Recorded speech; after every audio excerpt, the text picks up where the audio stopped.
En 2012, on leur fait un dessin? Pour nous sortir de la crise, la plupart des candidats à la présidentielle proposent la même punition, l'austérité.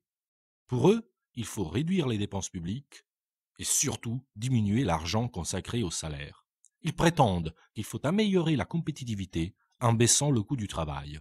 Ce n'est qu'un prétexte pour prendre 13 milliards de la poche des ménages et les offrir aux actionnaires. C'est ça, leur TVA sociale. Baisser la contribution des entreprises et augmenter la TVA ne va pas résoudre la crise, ça va l'aggraver. Le problème n'est pas le coût du travail, mais la cupidité des marchés financiers. Mais ça, les libéraux ne veulent pas l'entendre. Ils préfèrent leurs vieilles recettes. Contrats précaires, gel des salaires, ou alors pire, réduction des salaires. Mais pourquoi cette charge contre les travailleurs?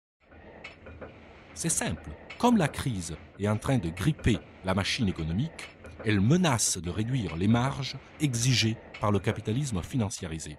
Il faut donc bien trouver une manière pour garantir la pérennité des profits exorbitants. Et alors, on rogne sur les salaires, bien évidemment, ou on nous fait travailler plus longtemps pour le même prix. Au secours, Marx revient. Bonjour, on m'a demandé de faire une petite explication. Nous croyons naïvement que si nous travaillons 8 heures dans une journée, nous sommes payés pour ces 8 heures. Nein, en réalité, durant une partie de votre journée, vous travaillez gratuitement. Et ce travail gratuit, ce surtravail, c'est le profit du capitaliste. Quand le capitaliste vous dit négocier le temps de travail,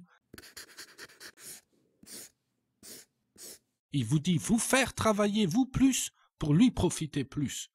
C'est la même chose avec chômage partiel, réduction salaire, baisse cotisation sociale, c'est toujours pour sa poche à lui.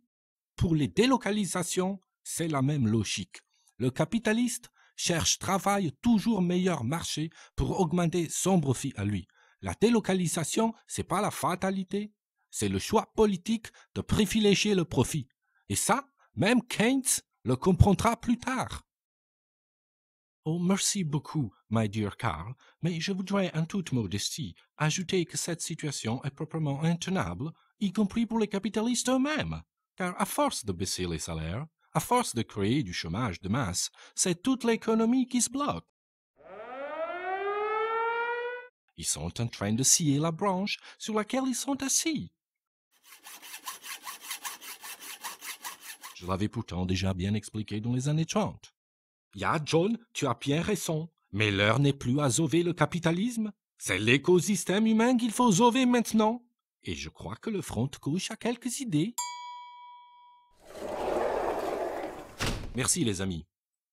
Pour le front de gauche, cette logique d'austérité n'est pas seulement injuste, elle est suicidaire. Il est possible de faire autrement. Nous proposons d'augmenter le SMIC à 1700 euros brut dès 2012, puis progressivement jusqu'à 1700 euros net en 2017.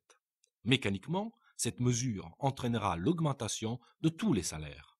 C'est une question de bon sens. Augmenter les salaires, c'est augmenter le pouvoir d'achat, et donc relancer l'économie. Quand on est riche, on investit dans la finance, alors que ce sont les gens modestes qui, par leur consommation, font tourner l'économie réelle. Être mieux payé, c'est aussi pouvoir se procurer des produits de meilleure qualité. Pourquoi y aurait-il de la malbouffe pour les uns et du bio pour les autres? Il nous faut répartir la richesse pour mieux vivre. C'est pourquoi nous proposons pour les salariés de fixer un écart maximum de 1 à 20 entre le salaire le plus haut et le plus bas dans une même entreprise, avec un salaire maximum de 30 000 euros par mois. Ainsi, les patrons ne pourront pas gagner plus sans augmenter les salaires les plus bas. Et il n'y a pas que les salaires des patrons qui coûtent cher aux entreprises.